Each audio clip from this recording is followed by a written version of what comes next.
നമ്മൾ ഇന്നത്തെ മന്ത്രിസഭാ യോഗത്തിൽ സുപ്രധാനമായ ഒരു തീരുമാനമെടുത്തിട്ടുണ്ട്. നമ്മുടെ കൊച്ചി നഗരത്തിന് അടുത്തുള്ള രാമന്തുരത്തിൽ കൊച്ചി ഷിപ്പ്യാർഡിന് 18.16 ഏക്കർ ലീസിന് കൊടുക്കാൻ വേണ്ടിയിട്ട് ഉള്ള തീരുമാനമെടുത്തിട്ടുണ്ട്. അത് ഷിപ്പ് ബ്ലോക്ക് നിർമ്മാണമാണ്. 5000 കോടി രൂപയുടെ ഇൻവെസ്റ്റ്മെൻറ്റാണ് കൊച്ചിൻ ഷിപ്പ്യാർഡ് അവിടെ നടത്താം എന്നേറ്റിരിക്കുന്നത്. 2000 പേരുടെ കൊച്ചിൻ ഷിപ്പ്യാർഡിന് ഷിപ്പ് ബ്ലോക്ക് നിർമ്മാണത്തിന് കൊച്ചിയിൽ 18.16 ഏക്കർ സ്ഥലം കൊടുക്കുകയാണ്. ഇവിടെ നഗരത്തിനോട് അടുത്തുള്ളൊരു തുരുത്തിലാണ് അവിടെ കൊടുക്കുന്നത്. 5000 കോടി രൂപയുടെ നിക്ഷേപം അവിടെ ഉണ്ടാകും. 2000 എംപ്ലോയ്മെൻറ്റ് ജനറേഷൻ തൊഴിൽ സംരംഭങ്ങൾ ഉണ്ടാകും. പ്രത്യക്ഷത്തിൽ പരോക്ഷമായി കൂടുതൽ തൊഴിൽ സംരംഭങ്ങൾ ഉണ്ടാകും. ഇതിൻ്റെ ഭാഗമായി ആനുവൽ ലീസ് വാർഷിക ലീസ് തുകയായി 1.45 കോടി രൂപ സർക്കാരിന് ലഭിക്കും.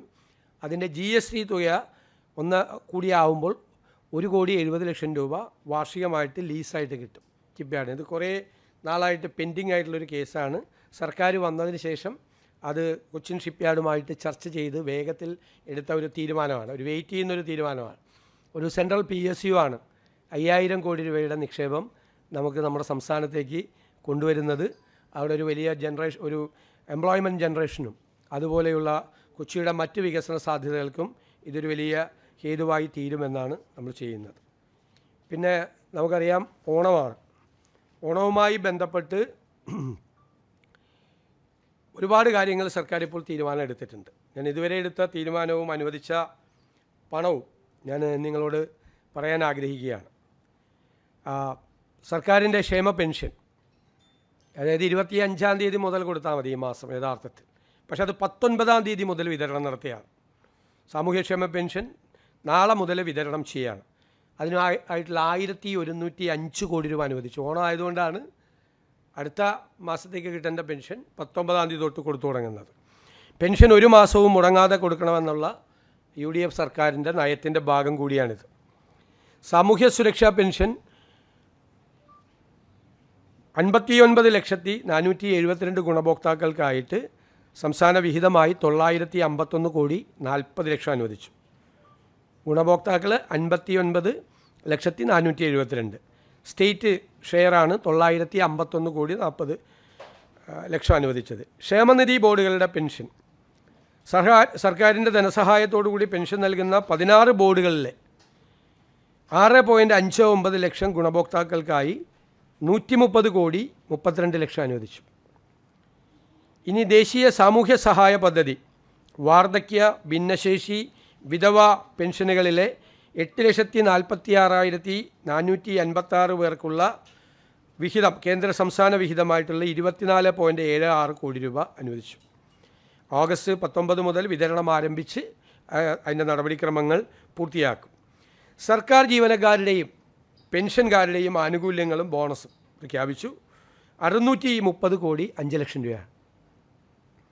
അംഗൻവാടി പെൻഷൻകാരുടെ കുടിശ്ശിക നേരത്തെ ഒരു 10 കോടി രൂപ അനുവദിച്ചിട്ടുണ്ടായിരുന്നു. 24 കോടി രൂപ കൂടി അനുവദിച്ചു.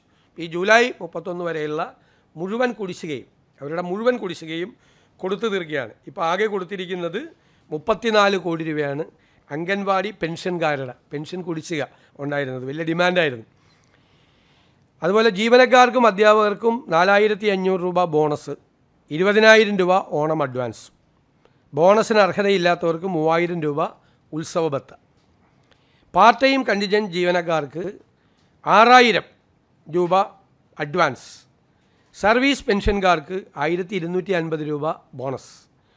ആശാ അംഗൻവാടി പ്രവർത്തകർക്ക് 1,450 രൂപ ഉത്സവ ഭത്ത. പിന്നോക്ക വിഭാഗ സ്കോളർഷിപ്പിൻ്റെ കുടിശ്ശിക ആയിരുന്നു. മുൻ സർക്കാരിൻ്റെ കാലത്തെ കുടിശ്ശിക തീർക്കുന്നതിനായി 84 ദിവസത്തിനകം 310 കോടി രൂപ അനുവദിച്ചു. പിന്നോക്ക വിഭാഗക്കാരുടെ സ്കോളർഷിപ്പിൻ്റെ കുടിശ്ശിക ആയിരുന്നു. ആരോഗ്യ മേഖലയിൽ കാസ്പ്, ആരോഗ്യകിരണം പദ്ധതികളിലെ അടിയന്തര ബാധ്യതകൾ തീർക്കാൻ 200 കോടി രൂപ അനുവദിച്ചു. ഇതിനേക്കാൾ കൂടുതൽ ബാധ്യതയുണ്ട്, പക്ഷെ അടിയന്തരമായിട്ടുള്ള ബാധ്യതകൾ തീർക്കാൻ 200 കോടി രൂപ അനുവദിച്ചു. സപ്ലൈകോ വഴി നെല്ല് സംഭരിച്ചതിൻ്റെ 2026 ജൂലൈ 31 വരെയുള്ള PRS കുടിശ്ശിക തീർപ്പാക്കാൻ 150 കോടി രൂപ അനുവദിച്ചു. നെല്ല് സംഭരണ കുടിശ്ശിക ഓണത്തിന് മുമ്പ് നൽകി തീർക്കുക എന്നതായിരുന്നു ഗവൺമെൻറ്റിൻ്റെ ലക്ഷ്യം. ജൂലൈ 31 വരെയുള്ള PRS കുടിശ്ശിക അതിൻ്റെ കണക്കേ നമ്മുടെ കയ്യിലില്ല, അത് മുഴുവൻ നമ്മൾ കൊടുത്തു തീർത്തു. സപ്ലൈകോയ്ക്ക് 53 കോടി രൂപ സബ്സിഡി കാര്യങ്ങൾക്ക് ഓണവിപണി സജീവമാക്കുന്നതിനും 53 കോടി രൂപ മുൻകൂറായിട്ട് അനുവദിച്ചു. കൺസ്യൂമർ ഫെഡിന് ഓണം വിപണി ഇടപെടൽ സജീവമാക്കുന്നതിന് വേണ്ടി അവരാവശ്യപ്പെട്ട 25 കോടി രൂപ അനുവദിച്ചു. ഇനി തൊഴിലുറപ്പ് തൊഴിലാളികൾക്കുള്ള ഓണം ബത്ത 100 തൊഴിൽ ദിനങ്ങൾ പൂർത്തിയാക്കിയ 3.68 ലക്ഷം കുടുംബങ്ങൾക്ക് 1200 രൂപ വീതം നൽകാൻ 44.24 കോടി. അയ്യങ്കാളി നഗര തൊഴിലുറപ്പ് 100 ദിനങ്ങൾ പൂർത്തിയാക്കിയ 7080 തൊഴിലാളികൾക്ക് 1200 രൂപ നൽകാൻ 85 ലക്ഷം രൂപ. ഇങ്ങനെ 45 കോടി 9 ലക്ഷം രൂപ തൊഴിലുറപ്പ് തൊഴിലാളികൾക്ക് കൊടുത്തിട്ടുണ്ട്. സ്കൂൾ പാചക തൊഴിലാളികളുടെ വേതനം നമ്മൾ ഗവൺമെൻറ് വന്ന ഉടനെ 1000 രൂപ വർദ്ധിപ്പിച്ചിട്ടുണ്ടായിരുന്നു. ആ വർദ്ധിപ്പിച്ച 1000 രൂപ ഉൾപ്പെടെ അവരുടെ അക്കൗണ്ടുകളിലേക്ക് നേരിട്ടെത്തിക്കാൻ 44 കോടി രൂപ അനുവദിച്ചു. ലോട്ടറി ഏജൻറ്റുമാരുടെയും വിൽപ്പനക്കാരുടെയും ക്ഷേമം അതിന് 26 കോടി 47 ലക്ഷം രൂപ അനുവദിച്ചു. അവരുടെ ബോണസ് 1000 രൂപയാക്കി ഉയർത്തി, ഉത്സവ ബോണസ്. സജീവ ഏജൻറ്റുമാർക്ക് 8500 പെൻഷൻകാർക്ക് 3750 രൂപയും ലഭിക്കും. എൻഡോസൾഫാൻ ദുരിതബാധിതരുടെ സ്നേഹസാന്ത്വനം പദ്ധതിയിൽ അവരുടെ ധനസഹായവും പുനരധിവാസവുമായി ബന്ധപ്പെട്ട് 5208 നിലവിലുള്ള ഗുണഭോക്താക്കൾക്കും പുതിയതായി ഉൾപ്പെടുത്തിയ 1000 പേർക്കും സാമ്പത്തിക സഹായം, കെയർ ഗിവേഴ്സിനുള്ള ബത്ത, കുട്ടികളുടെ വിദ്യാഭ്യാസം, 10 MCRCകളുടെ നവീകരണം എന്നിവയ്ക്കായി 14 കോടി 40 ലക്ഷം രൂപ വകയിരുത്തി. പട്ടികവർഗ വിഭാഗക്കാർക്ക് ഓണക്കോടി അതിന് വേണ്ടിയിട്ട് 60 വയസ്സിന് മുകളിലുള്ള 52,826 പട്ടികവർഗക്കാർക്ക് ഒരാൾക്ക് 1000 രൂപ നിരക്കിൽ ഓണക്കോടി വിതരണം നടത്തും. അതിന് 5.28 കോടി അവതരിപ്പിച്ചു. വയനാട് ഞാൻ നേരത്തെ പറഞ്ഞതാണ്, പുനരധിവാസവുമായി ബന്ധപ്പെട്ട് 2 ലക്ഷം രൂപ അനുവദിച്ചെന്ന് പറഞ്ഞ ഓരോരുത്തർക്കും. സ്പോർട്സ് കൗൺസിലിലെ കരാർ ജീവനക്കാരുടെ ശമ്പള കുടിശ്ശിക അത് ഏപ്രിൽ, മെയ്, ജൂൺ മാസങ്ങളിലെ വേതനം നൽകുന്നതിനായി 1.5 കോടി രൂപ അനുവദിച്ചു. പൂട്ടിക്കിടക്കുന്ന തോട്ടങ്ങളിലെ തൊഴിലാളികൾക്ക് ഉത്സവ ബത്തയും കിറ്റും 2000 രൂപ എക്സ്ഗ്രേഷ്യ ആശ്വാസവും 1000 രൂപ മൂല്യമുള്ള സപ്ലൈകോ ഓണം ഗിഫ്റ്റ് കാർഡുകളുടെയും വിതരണം അതിന് 21 ലക്ഷത്തോളം രൂപ വരും. ആശ്വാസകിരണം പദ്ധതിയുടെ ധനസഹായ വർധനവ്, പ്രതിമാസ സഹായം, കിടപ്പിലായ രോഗികളെയും ഭിന്നശേഷിക്കാരെയും പരിചരിക്കുന്നവർക്കുള്ള ധനസഹായം 600 രൂപയിൽ നിന്ന് 1000 രൂപയാക്കി ഉയർത്തി. പിന്നെ കൈത്തറി സ്കൂൾ യൂണിഫോം പദ്ധതി, സൗജന്യ സ്കൂൾ യൂണിഫോം പദ്ധതി പ്രവർത്തനങ്ങൾക്കായി ഫണ്ട് റിലീസ് ചെയ്തു. 18.32 കോടി എന്നിവ ഉൾപ്പെടെ മൊത്തം നെയ്ത്തുകൂലി ഉൾപ്പെടെയുള്ള 30 കോടി രൂപ അതിനായിട്ട് അനുവദിച്ചിട്ടുണ്ട്. ഇതാണ് ഇപ്പോൾ സർക്കാർ ഓണവുമായിട്ട് ബന്ധപ്പെട്ട് നടത്തിയിരിക്കുന്നത്.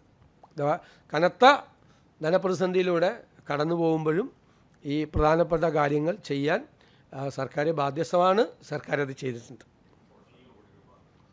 അത് ഇനിയും വരും, എല്ലാം കൂടി കൂട്ടി ഒരുമിച്ച് പറയാം.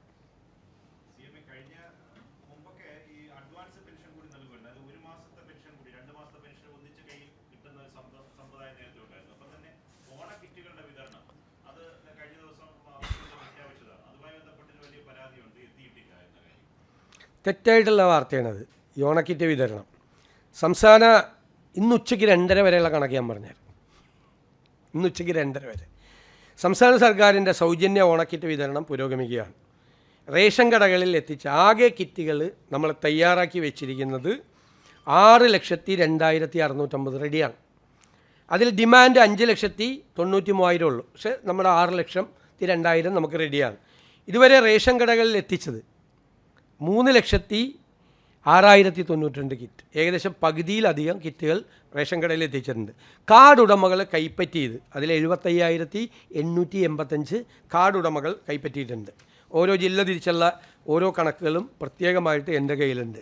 വ്യാപകമായ പ്രചരണം ഓണക്കിറ്റ് കൊടുക്കുന്നില്ല എന്നുള്ള പ്രചരണം നടക്കുകയാണ്. സമയമാണ്, ഇതാണ് സമയം, കൊടുക്കേണ്ട സമയം. കഴിഞ്ഞ ദിവസം അത്തം തുടങ്ങിയല്ലോ, ഓണാഘോഷം തുടങ്ങിയല്ലോ. കറക്റ്റായിട്ട് ഇത് നമ്മൾ കൃത്യമായിട്ട് ഈ സമയത്തിൽ എത്തിക്കും. കൃത്യസമയത്ത് ഈ മാവേലി സ്റ്റോറുകളിൽ 13 എസെൻഷ്യൽ കമ്മോഡിറ്റീസ് നിത്യോപയോഗ സബ്സിഡി കൊടുക്കുന്ന 13 ഐറ്റംസ് ഫുള്ളായിട്ടുണ്ട്. എല്ലാ സാധനങ്ങളും അവിടെ കൃത്യമായിട്ട് ഉണ്ട്. കൃത്യമായിട്ടുള്ള സർക്കാർ ഇടപെടൽ അവിടെ നടത്തുന്നുണ്ട്. ഒരു വിലക്കയറ്റം ഇല്ലാതെ 13 ഒരു സാധനത്തിൻ്റെ വില കൂട്ടിയിട്ടില്ല. 13 സബ്സിഡി സാധനങ്ങളും ഒരു വിലക്കയറ്റം ഇല്ലാതെ കൃത്യമായിട്ട് എല്ലാ ഔട്ട്ലെറ്റിലും കേരളത്തിലെ മുഴുവൻ ഔട്ട്ലെറ്റിൽ എത്തിച്ചിട്ടുണ്ട്. പണ്ട് പല സ്ഥലത്തും ഒഴിഞ്ഞു കിടന്നിരുന്ന് നിങ്ങൾ തന്നെ ചിത്രമൊക്കെ എടുത്ത് കൊടുത്തിട്ടുണ്ട്. ഒന്നും ഇല്ല എന്ന് പറഞ്ഞ് ഉദ്ഘാടനം നടക്കാതെ പോയിട്ടുണ്ട്. സപ്ലൈകോയുടെ ഓണം ഫെയർ LDF MLA തന്നെ ഒന്നും ഇല്ല എന്ന് പറഞ്ഞ് ഉദ്ഘാടനം ബഹിഷ്കരിച്ച് പോയ സംഭവങ്ങളൊക്കെ നേരത്തെ ഉണ്ടായിട്ടുണ്ട്. ഇപ്പം അങ്ങനത്തെ ഒരു സംഭവം ഒരു ഔട്ട്ലെറ്റിലും ഇല്ല. 10 ഇനങ്ങൾക്ക് കഴിഞ്ഞ ഓണത്തേക്കാൾ വില കുറച്ചു. ചെറുപയർ, ഉഴുന്ന്, വൻകടല, വൻപയർ, തൂരപ്പരിപ്പ് തുടങ്ങിയ 10 പ്രമുഖ അവശ്യ സാധനങ്ങൾക്കും കഴിഞ്ഞ ഓണക്കാലത്തെ സബ്സിഡി നിരക്കിനേക്കാൾ കുറഞ്ഞ വിലയിലാണ് വിതരണം ചെയ്യുന്നത്. ശബരി വെളിച്ചെണ്ണ വീണ്ടും വില കുറച്ചു. സപ്ലൈകോ വഴിയുള്ള ശബരി സബ്സിഡി വെളിച്ചെണ്ണയുടെ വില ലിറ്ററിന് 249 നിന്ന് 20 രൂപ കൂടി കുറച്ച് 229 രൂപയാക്കിയിട്ടാണ് ഇപ്പോൾ കൊടുക്കുന്നത്. 2 മാസത്തെ സബ്സിഡി ഒറ്റയടിക്കാണ്. ഓണം പ്രമാണിച്ച് ഓഗസ്റ്റ് സെപ്റ്റംബർ മാസങ്ങളിലെ സബ്സിഡി സാധനങ്ങൾ റേഷൻ കാർഡ് ഉപയോഗിച്ച് ജനങ്ങൾക്ക് ഇപ്പോൾ ഒരുമിച്ച് വാങ്ങാം. അതിൻ്റെ കംപ്ലീറ്റ് ഡീറ്റെയിൽസ് ജില്ല തിരിച്ചുള്ള മുഴുവൻ ഡീറ്റെയിൽസും ഉണ്ട്.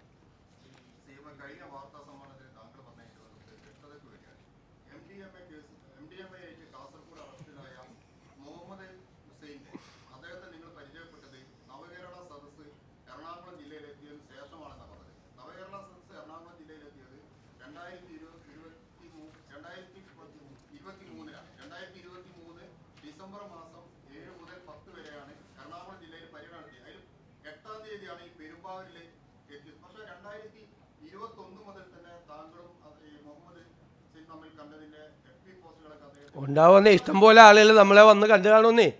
അതിനെന്താ കുഴപ്പം? എനിക്ക് അയാളെ പരിചയപ്പെട്ടത് അല്ല, എനിക്ക് കുറേ നേരമായല്ല പ്രസംഗിക്കുന്നു. ഞാൻ അയാളെ പരിചയപ്പെട്ടതാണ് ഞാൻ പറഞ്ഞത്. എന്നെ വന്ന് കണ്ട് ഇഷ്ടംപോലെ ആളുകൾ ഫോട്ടോ എടുത്ത് കാണും. അതൊക്കെ അന്ന് പറഞ്ഞ് തീർത്ത വിഷയങ്ങളാണ്. നിങ്ങൾ എന്താ ഉദ്ദേശിച്ചത്?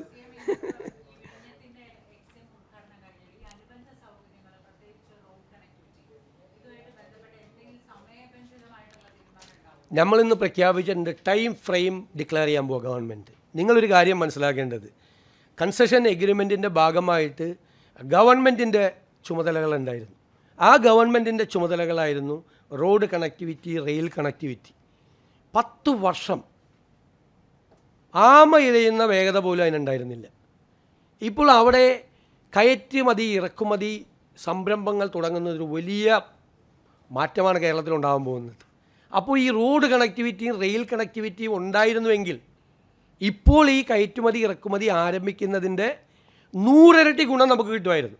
ഞങ്ങൾ വന്ന ഉടനെ ഞങ്ങൾ തീരുമാനിച്ചെന്താ, റിംഗ് റോഡിന് വേണ്ടിയിട്ടുള്ള 12,000 കോടി രൂപയുടെ പ്രോജക്റ്റ് ലാൻഡ് അക്വിസിഷന് കേരളം കൊടുക്കണമെന്ന് പറഞ്ഞു. ആദ്യം പറഞ്ഞത് 1,600 കോടി കൊടുക്കണമെന്നാണ്. അത് കൊടുക്കാതെ വെച്ച് ഇപ്പോൾ ലാൻഡ് അക്വിസിഷന് 3,200 കോടിയായി. ഈ ഗവൺമെൻറ് വന്ന ഉടനെ തന്നെ തീരുമാനിച്ചു 3,200 കോടി കൊടുക്കാൻ. കാരണം എന്തായാലും റോഡ് കണക്ടിവിറ്റി വേണം. അത് വളരെ വേഗത്തിൽ, കേരളത്തിൽ ഇതുവരെ നടക്കാത്ത വേഗത്തിൽ ആ ലാൻഡ് അക്വിസിഷൻ നടക്കും. അതിന് വേണ്ടിയിട്ടുള്ള പുതിയ ലാൻഡ് അക്വിസിഷന് വേണ്ടിയിട്ടുള്ള പുതിയൊരു പ്രോട്ടോക്കോൾ തന്നെ ഗവൺമെൻറ് തയ്യാറാക്കിയാണ്. റെയിൽ കണക്ടിവിറ്റിക്ക് വേണ്ടിയിട്ട് ഞങ്ങൾ റെയിൽവേ മിനിസ്ട്രിയായിട്ട് സംസാരിച്ചു. ഇത്രയും ദിവസത്തിനിടയിൽ ഞങ്ങൾ പോർട്ട് മിനിസ്ട്രിയായിട്ട് സംസാരിച്ചു ഡൽഹിയിൽ. ഞങ്ങൾ സർഫസ് ട്രാൻസ്പോർട്ട് മിനിസ്ട്രിയായിട്ട് സംസാരിച്ചു. ഈ പോർട്ടിൻ്റെ ഡെവലപ്മെൻറ്റുമായി ബന്ധപ്പെട്ടുള്ള കാര്യങ്ങൾ കേന്ദ്ര ഗവൺമെൻറ്റിൻ്റെ 3 ഡിപ്പാർട്ട്മെൻറ്റുകളുമായി ഞങ്ങൾ ചർച്ച നടത്തി. ഞങ്ങൾ ഇന്ന് ഞാൻ പരസ്യമായി പ്രഖ്യാപിച്ചിട്ടുണ്ട്, ഈ അടിസ്ഥാന സൗകര്യങ്ങൾ നമ്മൾ പൂർത്തിയാക്കുന്ന കാര്യത്തിലൊരു ടൈം ഫ്രെയിം പ്രഖ്യാപിച്ച് ആ ടൈം ഫ്രെയിമിന് ഉള്ളിൽ ഇതെല്ലാം പൂർത്തിയാക്കാൻ വേണ്ടിയിട്ടുള്ള നടപടികൾ സ്വീകരിക്കും. ഇപ്പോൾ നിങ്ങൾക്കറിയാം, കേരളത്തിൽ നിന്നുള്ള നമ്മുടെ സുഗന്ധദ്രവ്യങ്ങൾ, നമ്മുടെ കാർഷിക ഉൽപ്പന്നങ്ങൾ, കേരളത്തിലുണ്ടാക്കുന്ന പ്രോഡക്റ്റുകൾ, ഇതെല്ലാം പകുതി ചെലവിലും പകുതി സമയത്തും കേരളത്തിൽ നിന്ന് കയറ്റുമതി ചെയ്യാൻ പറ്റാവുന്ന ഒരു സാഹചര്യമാണ് നമുക്കിന്ന് അവിടെ ഉണ്ടായിരിക്കുന്നത്. അത് നമുക്ക് പ്രയോജനപ്പെടുത്തണം പരമാവധി. മാത്രമല്ല, ഇതൊരു ഗേറ്റ് വേ ആണ്, ഇൻ്റർനാഷണൽ റൂട്ടിലാണ്. ബാക്കിയുള്ള കേരളത്തിലെ പോർട്ടുകളെ, കൊച്ചിൻ പോർട്ടിനെയും അതുപോലുള്ള ബാക്കിയുള്ള 18 മിനി പോർട്ടുകളെയും കണക്ട് ചെയ്ത് മുഴുവൻ കേരളത്തെയും ഒരു തുറമുഖ നഗരമാക്കി മാറ്റുക എന്നുള്ള ഈ സർക്കാരിൻ്റെ സ്വപ്നം സാക്ഷാത്കരിക്കാനുള്ള മിഷൻ സമുദ്രയ്ക്കും ഇന്ന് തുടക്കമായി.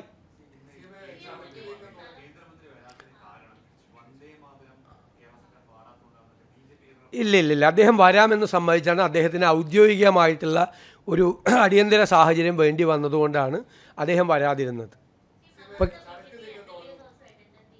അതൊന്നും എനിക്കറിയില്ല, അത് അവരോട് ചോദിക്കണം. അവരെന്താ വരാതെന്ന് എന്നോട് ചോദിച്ചിട്ട് കാര്യമുണ്ട്.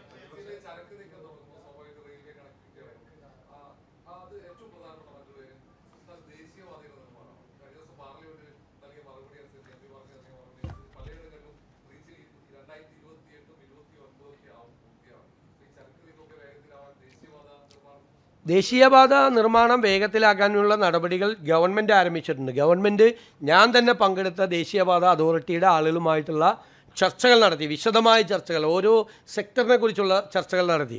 ചീഫ് സെക്രട്ടറിയുടെ നേതൃത്വത്തിൽ ആ ചർച്ചകൾ തുടരുകയാണ്. ഇന്നും നാളെയുമായിട്ട് ആ ചർച്ചകൾ തുടരുകയാണ്. വീണ്ടും വേഗത്തിലാക്കാൻ ഏറ്റവും സ്ലോ ആയ റീച്ചുകളുടെ കംപ്ലീറ്റ് കണക്ക് ഞങ്ങൾ എടുത്തിട്ടുണ്ട്. ഏറ്റവും സ്ലോ ആയ റീച്ചുകൾ, പ്രശ്നങ്ങളുള്ള റീച്ചുകൾ, പരാതികളുള്ള റീച്ചുകൾ എല്ലാം എടുത്തിട്ട് ഞങ്ങൾ അവർക്ക് മുമ്പാകെ അവതരിപ്പിച്ചിട്ടുണ്ട്. ഞാൻ കൂടി പങ്കെടുത്ത സുദീർഘമായ ഒരു യോഗം നാഷണൽ ഹൈവേ അതോറിറ്റിയുടെ നടന്നു. അതിൻ്റെ തുടർ പ്രവർത്തനങ്ങൾക്കായി ചീഫ് സെക്രട്ടറിയുടെ നേതൃത്വത്തിലും നാഷണൽ ഹൈവേ അതോറിറ്റിയുടെ നേതൃത്വത്തിലും നടക്കുന്നുണ്ട്. അത് എത്രയും പെട്ടെന്ന് പൂർത്തിയാക്കാനുള്ള നടപടികൾ തീർച്ചയായിട്ടും സ്വീകരിക്കും.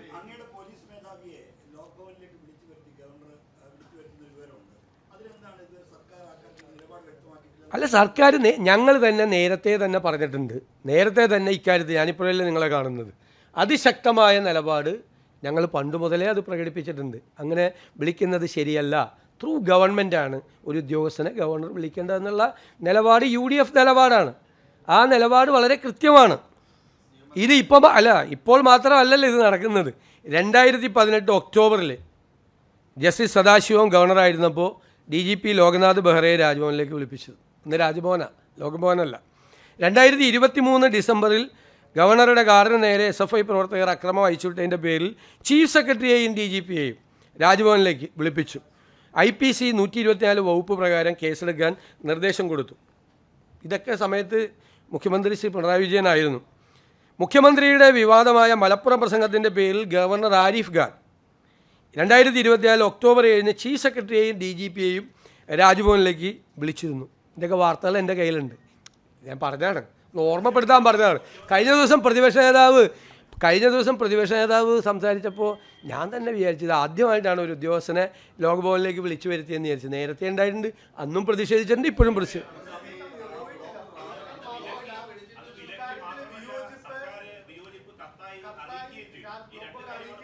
അതുകൊണ്ട് എന്താ കാര്യം? നമ്മൾ വിയോജിപ്പ് നേരത്തെ ഞാൻ പ്രതിപക്ഷ നേതാവ് എന്നുള്ളതിൽ വിയോജിപ്പ് പ്രകടിപ്പിച്ചിട്ടുണ്ട്. UDFൻ്റെ രാഷ്ട്രീയമായ എതിർപ്പ് പറഞ്ഞിട്ടുണ്ട്.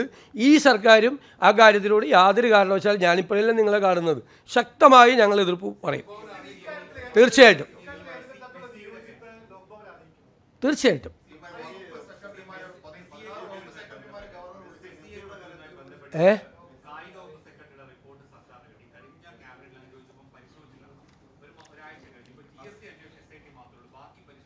അതുമായി ബന്ധപ്പെട്ട പരിശോധന പൂർത്തിയായി. അതുമായി ബന്ധപ്പെട്ടുള്ള തീരുമാനം ഉടനുണ്ടാവും. ഒന്ന്, കായിക വകുപ്പ് സെക്രട്ടറി തന്ന പരാതിയുടെ പുറത്തുള്ള തീരുമാനം, അതിൻ്റെ പരിശോധന പൂർത്തിയായി. എന്ത് നടപടികൾ സ്വീകരിക്കണം എന്ന് റെക്കമെൻഡ് ചെയ്ത് അത് ബന്ധപ്പെട്ട വകുപ്പിന് അയച്ചു കൊടുക്കും. ഒന്ന്. രണ്ടാമത്തെ കാര്യം GST വകുപ്പ് അന്വേഷണം നടത്താൻ വേണ്ടി സ്പെഷ്യൽ ഇൻവെസ്റ്റിഗേഷൻ ടീമിനെ നിയോഗിച്ചിട്ടുണ്ട്. GST തട്ടിപ്പ് നടന്നിട്ടുണ്ടെന്ന് ഞാൻ കഴിഞ്ഞ പ്രാവശ്യം തന്നെ പ്രാഥമികമായി പറഞ്ഞു. അതിപ്പോൾ ഞങ്ങൾ കണ്ടുപിടിച്ച കാര്യമല്ല, ശരിക്കും LDF ഗവൺമെൻറ് തന്നെ കണ്ടുപിടിച്ചതാണ്. അന്നത്തെ കാലത്ത് LDF ഗവൺമെൻറ് കണ്ടുപിടിച്ച് LDF ഗവൺമെൻറ് നോട്ടീസ് കൊടുത്താണ്. ആ നോട്ടീസ് കൊടുത്തത് പിന്നീടത് മരവിപ്പിക്കപ്പെട്ടു. ആ മരവിപ്പിക്കപ്പെടാനുള്ള കാരണത്തെക്കുറിച്ച് കൂടി ഈ GSTയുടെ സ്പെഷ്യൽ ഇൻവെസ്റ്റിഗേഷൻ ടീം അന്വേഷിക്കും. അതിൽ ഉദ്യോഗസ്ഥർക്ക് പങ്കുണ്ടോ എന്നുള്ള കാരണം ഉൾപ്പെടെയുള്ള കാര്യങ്ങൾ അന്വേഷിച്ച് GST വകുപ്പ് അത് അന്വേഷിക്കും. കാരണം സർക്കാരിന് 22 കോടി രൂപയിലധികം നഷ്ടമുണ്ടായിട്ടുണ്ട്. അതല്ല, നമ്മളത് അന്വേഷിച്ചിട്ടല്ലേ നമ്മളത് നടപടിയെടുത്താലേ കേന്ദ്ര ഏജൻസിയുടെ ആവശ്യമുണ്ടോ ഇല്ലയെന്ന് നമ്മൾ അന്വേഷണം നടത്താൻ GSTയുടെ അന്വേഷണം നടക്കുന്നു. മറ്റ് അന്വേഷണത്തിൻ്റെ കാര്യത്തിൽ അവർ തന്ന കായിക വകുപ്പ് തന്ന പരാതി ഞങ്ങളുടെ പരിശോധന പൂർത്തിയായി, തീരുമാനം പ്രഖ്യാപിക്കും പെട്ടെന്ന് തന്നെ. ഇത് തീർത്തോട്ടെ, വേറെ എന്ത്? അത് ഞാൻ പ്രഖ്യാപിക്കും, ഞങ്ങൾ പ്രഖ്യാപിക്കും ഇത്.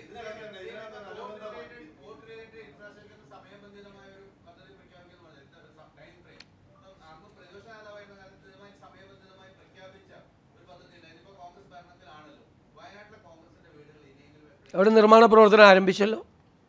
ഞാൻ ഇന്നും അതിനാവശ്യമായ പൈസ ചെക്കിൽ ഒപ്പിട്ടിട്ടാണ് വരുന്നത്. എൻ്റെ കൂടി പേരിലുള്ള ജോയിൻ്റ് അക്കൗണ്ട്.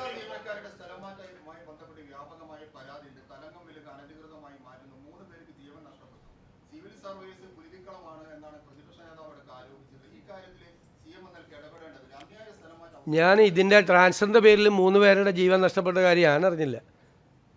നിങ്ങൾ വാർത്ത കൊടുത്തുകൊണ്ട് ജീവൻ നഷ്ടപ്പെടലാവില്ലല്ലോ. ഒരാൾ ആത്മഹത്യ ചെയ്തു എന്ന് പറയുന്ന വാർത്ത ഞങ്ങൾ 18-ാം തീയതിയാണ് അധികാരത്തിൽ വരുന്നത്. 12-ാം തീയതി നടത്തിയ ട്രാൻസ്ഫറാണ്. 12-ാം തീയതി നടത്തിയ ട്രാൻസ്ഫറാണ് ഒരാൾ ആത്മഹത്യ എന്ന് പറഞ്ഞത് ഞങ്ങൾ. പിന്നെ ഒരാളുടെ ആ കേസ് തന്നെ ഒരു കെട്ടിടത്തിൻ്റെ താഴത്തെ നിലയിൽ നിന്ന് മുകളിലത്തെ നിലയിലേക്കാണ് ട്രാൻസ്ഫർ ആയിട്ടുള്ളത്.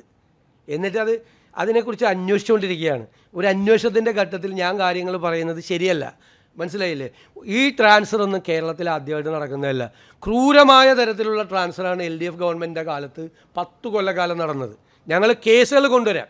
ഭാര്യയെ തിരുവനന്തപുരത്തേക്കും ഭാര്യയെ കാസർഗോഡേക്കും ഭർത്താവിനെ തിരുവനന്തപുരത്തേക്കും ട്രാൻസ്ഫർ ചെയ്ത് കുടുംബത്തെ തന്നെ തകർക്കാൻ വേണ്ടി നടത്തിയ ശ്രമങ്ങൾ ഉൾപ്പെടെ കേരളത്തിൽ വ്യാപകമായ തരത്തിലെ രാഷ്ട്രീയമായി ഇടപെട്ട് ട്രാൻസ്ഫർ നടത്തിയ കഥയൊക്കെ ഉണ്ട്.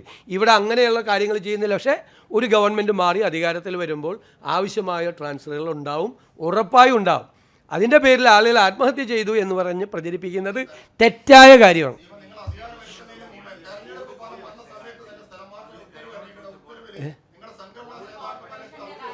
പ്ലീസ്,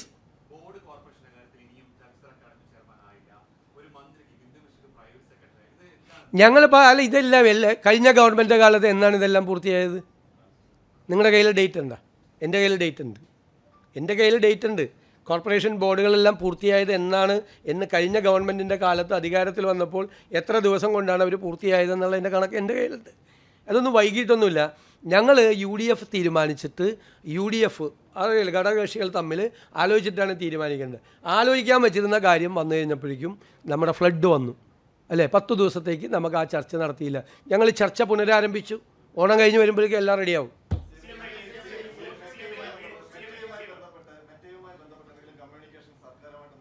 ഒരു തരത്തിലുള്ള ഞാനത് I have made it very clear കേട്ടോ. എന്താണ്? ഒരു തരത്തിലും ഒരു പോസ്റ്റിങ്ങും നീക്കുന്നതിന് വേണ്ടിയിട്ട്, ഇപ്പോൾ ഈ പറയുന്ന പോസ്റ്റിംഗ് നീക്കുന്നതിന് വേണ്ടിയിട്ട് സർക്കാരിൻ്റെ ഭാഗത്തുനിന്നോ പോലീസിൻ്റെ ഭാഗത്തുനിന്നോ മെറ്റയോട് ആവശ്യപ്പെട്ടിട്ടില്ല. ഒന്ന്. രണ്ടാമത്, ഇത് ത്രൂ ഔട്ട് കൺട്രി, ഇന്ത്യയിൽ മുഴുവൻ നടക്കുന്നുണ്ട്. ഇത് എല്ലാ സംസ്ഥാനങ്ങളിലും നടക്കുന്നുണ്ട്. എല്ലാ സംസ്ഥാനത്തും. ഇവിടുത്തെ മാത്രം എടുത്തിട്ട് ഞാൻ മെറ്റയോട് പറഞ്ഞു, മെറ്റ അത് എനിക്കിട്ടായിരുന്നു. മെറ്റയോട് ഞാൻ പറഞ്ഞിട്ട് മെറ്റ നീക്കിയെന്ന് പറഞ്ഞിട്ട് എന്തൊരു വില കുറഞ്ഞ പ്രചരണമാണ് കേരളത്തിൽ നടത്തിയത്. എന്നാൽ നിങ്ങളത് വായിച്ചു നോക്കാം ആദ്യം. ഇപ്പം പറയുന്ന വിശദീകരണം കിട്ടിയെന്ന് പറഞ്ഞാൽ അത് അറിയാവുന്നവരോട് നിങ്ങളൊന്ന് ചോദിച്ചു നോക്ക്. എന്താണ് ആ വിശദീകരണം? അതിൻ്റെ അർത്ഥം ഞങ്ങൾ പറഞ്ഞതാണ് ലീഗൽ റിക്വയർമെൻറ്റ് എന്ന് പറഞ്ഞു കഴിഞ്ഞാൽ അതിന് സർക്കാരിന് എന്താ കാര്യം? ലീഗൽ റിക്വയർമെൻ്റ് എന്ന് അവർ പറഞ്ഞാണ്. അത് അവരുടെ ആൽഗരിതം അനുസരിച്ചുള്ള ലീഗൽ റിക്വയർമെൻറ്റാണ്. ഞങ്ങൾ ലീഗൽ റിക്വയർമെൻ്റ് എന്ന് വെച്ചാൽ എന്താ അർത്ഥം? നിങ്ങൾ ഓരോരുത്തർക്ക് തോന്നിയതുപോലെ ഓരോ ഓൺലൈൻ ചാനലും ഓരോ തരത്തിൽ ഇൻ്റർപ്രറ്റ് ചെയ്യാണ്. ലീഗൽ റിക്വയർമെൻ്റ് എന്ന് വെച്ചാൽ സർക്കാർ ആവശ്യപ്പെട്ടെന്നാണ് അതിൻ്റെ അർത്ഥം. മെറ്റ പറഞ്ഞതിൻ്റെ അർത്ഥം. നിങ്ങൾ എത്ര ദിവസമായിട്ട് ഞാൻ പറഞ്ഞിട്ടാണ് ചെയ്യുന്നത്, അത് ഇട്ടിട്ട് ഓടി. ഏതായാലും നിങ്ങൾ തന്നെ ഇട്ടിട്ട് ഓടി. എന്തൊക്കെ കഥകളാണ്, ഓരോ കഥകളാണ് വരുന്നത്. മതി.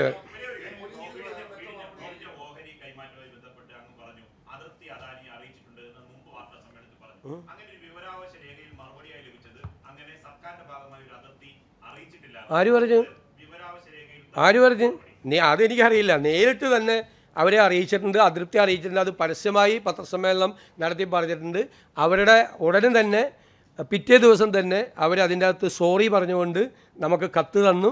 ഞങ്ങളത് വേറെ മനഃപൂർവ്വമായി ചെയ്തതല്ല, ഗുജറാത്തിലും എന്നൂരിലും ഒക്കെ ചെയ്തതുപോലെയാണ് ഞങ്ങൾ സെബിക്ക് ഇത് അയച്ചത്.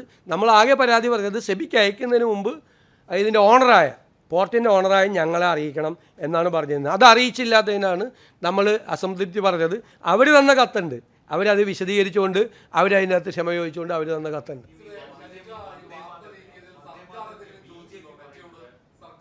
ഇല്ല, ഞാൻ പറഞ്ഞല്ലോ, നിങ്ങൾ ആരെങ്കിലും പരാതി കൊടുത്താൽ സർക്കാർ അതിൻ്റെ കൂടെ നിൽക്കാം എന്നാണ് എൻ്റെ വാക്ക്. അഗ്രീവ്ഡ് പാർട്ടി, സർക്കാരല്ലല്ലോ അഗ്രീവ്ഡ് പാർട്ടി നീക്കം ചെയ്ത ഓൺലൈനുകളാണ്. നിങ്ങളിട്ട പോസ്റ്റുകളാണ് മെറ്റ നീക്കം ചെയ്ത്. നിങ്ങൾ പരാതി കൊടുത്താൽ നിങ്ങളാണ് അഗ്രീവ്ഡ് പാർട്ടി. ഇതൊക്കെ ഞാൻ കഴിഞ്ഞ പ്രാവശ്യം നല്ല ക്ലാരിറ്റിയോടുകൂടി പറഞ്ഞ അഗ്രീവ്ഡ് പാർട്ടി. നിങ്ങൾ കൊടുത്താൽ നമ്മൾ അതിൻ്റെ കൂടെ നിൽക്കാം. ഇല്ല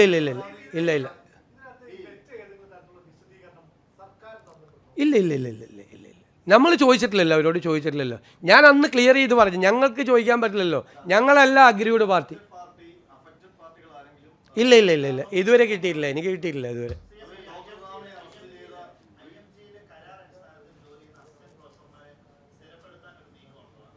അല്ല, നമ്മുടെ മുമ്പിലൊന്നും വന്നിട്ടില്ല. എന്തായാലും പല ആവശ്യങ്ങളും വന്നിട്ടുണ്ട് പല സ്ഥലത്തും.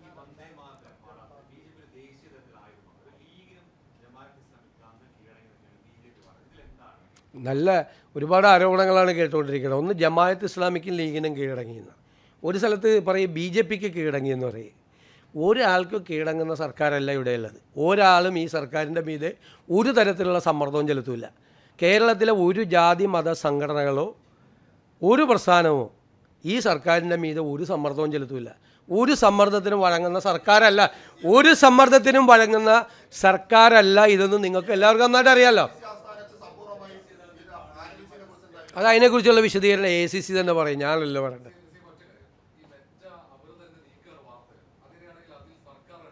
അല്ല, ഇടപെടാം.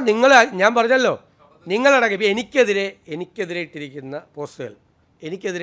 പോസ്റ്റുകൾ ഞാൻ പറഞ്ഞ കഴിഞ്ഞ ദിവസം, അത് നീക്കം ചെയ്തതിനെതിരായിട്ട് നിങ്ങൾ ആരെങ്കിലും പരാതി കൊടുത്താൽ അതിൻ്റെ കൂടെ സർക്കാർ നിൽക്കുക. അങ്ങനെ ഏതെങ്കിലും സർക്കാർ പറഞ്ഞിട്ടുണ്ടോ?